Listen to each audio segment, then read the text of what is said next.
do want to touch on this commentary on attendance.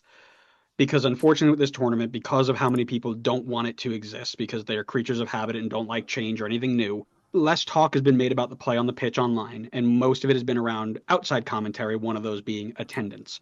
And of course, this ties into kickoff times and locations. And I know you guys had a little bit to say on this already, but did want to get your thoughts on this narrative around the tournament so far for attendance, rather. Some of these games are in people's backyards, but they're right smack in the middle of a work day Mhm. at noon or 3 p.m.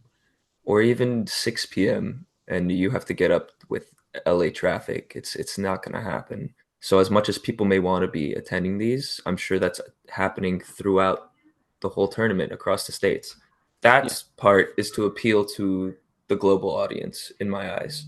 They want viewers, they want just people watching it on the television. Cool. Fine.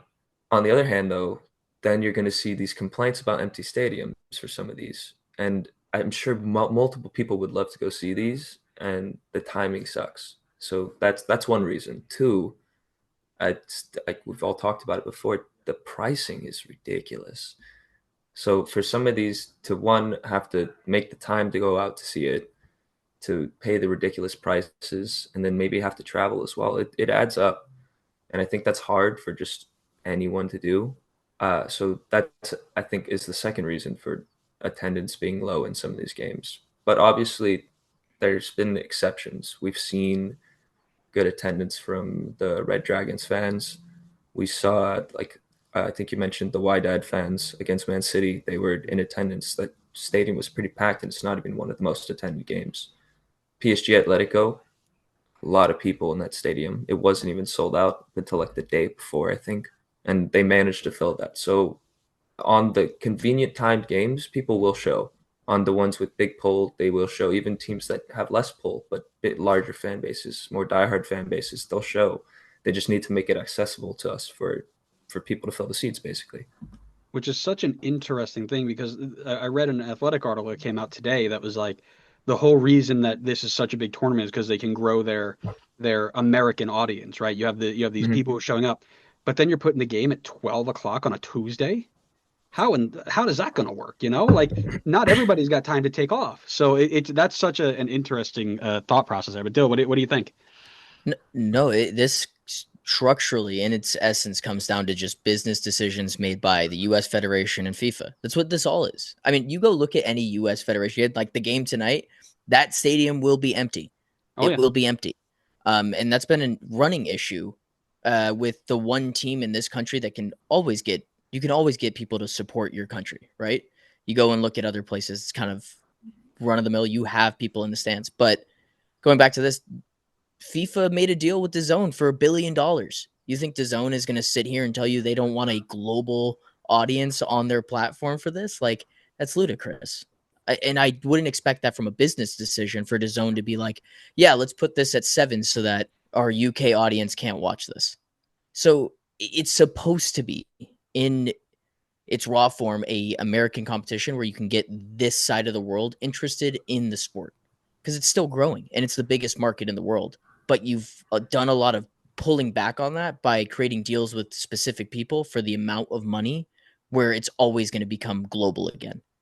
And so if the whole point of this competition was to, hey, let's make it American based, let's get our American audience interested, they should have played these only in soccer specific stadiums. Shouldn't have played it in Atlanta because I only know one team that can fill out a soccer stadium in Atlanta, and it's Atlanta United. But outside of that, like you're just not going to get viewership there.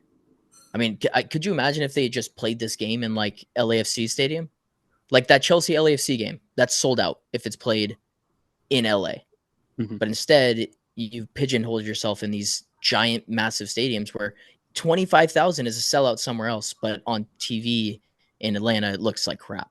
Like, yeah. The only pass I'll give on LAFC is because they came in late.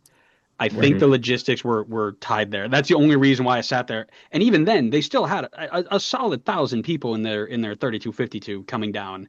It felt like 1,000. They were nice and loud, but I watched a whole bunch of them over there, and it was a good turnout for what it was, right?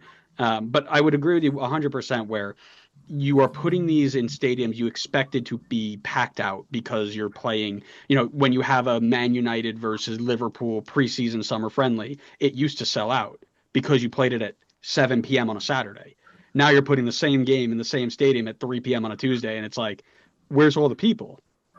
Duh. Connor, your thoughts. So I've actually got an anecdote I'll go for here.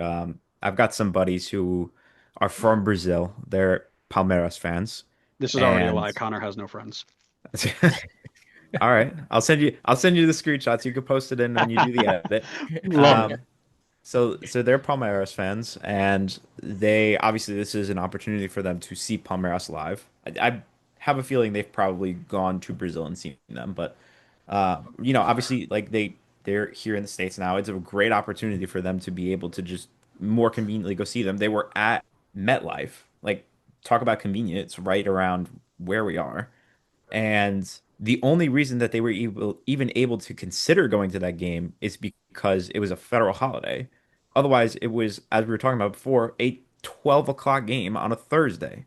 How are you going to get people to come out for a 12 o'clock game in the middle of the week unless it just happens to be on a federal holiday? And then they still, to even like tie it into the other port we were talking about, they still didn't end up going to the game because the ticket prices were just ridiculous. And it's not even like, it's not to a point where it's like, oh, this is completely unaffordable. Like, yeah, they have the money to be able to buy it, but it was just like, I guess probably based on principle of like where the seats are and like how much the seat should be worth versus how much they would be paying. It was just ridiculous to be able to do that. So it's like, I'd rather just go stay at home and watch it versus have to go all the way out over to New Jersey, pay a ton of money and sit in the nosebleeds at MetLife to go watch my team play. If you really wanted to boost fan attendance, you got to do better with the scheduling and then do a lot better with the pricing. Like, I understand there's a lot of prize money and maybe this is their way to try to recoup some of that money, but clearly it's not working because there's not enough people showing up to at least make up those numbers. So, just a note on that, because I don't necessarily believe that is a overarching true blanket statement. Because if I follow a guy, his name's Simon Evans on Twitter, and he is posting the attendance for every Club World Cup game reported. Now, asterisk reported, right? We know how America does their attendance. I'm not saying that every stadium hit these numbers, but I mean, I'm looking at 30,000, 40,000, 60,000, 80,000, 20,000, 55,000, 34,000, 40,000. Like, these games are selling. Whether the people are getting to show up or not, I can't speak to, but these games are selling. To say that there isn't enough money coming back in, I don't know if that's necessarily true. The problem that I have, again, comes to narrative, right? I don't anticipate 40,000 people rolling out every single day at 12 p.m. to show things up, especially for games like Ulsan versus Sundowns, which I believe is the lowest report on the list at like 4,000. Those teams Yeah, don't we're have under. those teams don't have the narrative or the brand pull to get people to show up to that, right? That's fine. But this narrative, I believe, is just a little bit skewed. And again, I'm going to go back to the LAFC Chelsea game that I was physically present for. And I told you about what the stadium looked like. I believe it was MLS Eli who posted this, where it was he basically took a picture of the start of the game when they brought out the Club World Cup crests and were doing the attendance, and basically said, "Where are all the people?" And I can physically see where he took the picture, cropped out the middle bowl where everybody else is, and both sides cut out where the other two people were, and just took a picture of the empty stadium where I told you, or I mentioned earlier, that the tickets were like $400. He's like, "Where are all the people?" And I literally replied to him with pictures, and I go, "We're all here." And he goes, "Oh, that's fair enough. Have fun." I'm like, "So you clearly took this picture." Intentionally cut it so that you could get interactions with these people who are on Twitter, so you can get extra people to follow you, and then just to say that, oh, the World Cup is a flop. It's such a silly thing. Now, I completely agree with everybody that this is not something where you can't take every single game and play them at 7 p.m. There are 4 games a night. You've got a massive country. Play them all at 7 p.m. Pack the stadium. That's not a hard thing to do, right? But I think to claim that this is a massive flop, I think is very not true.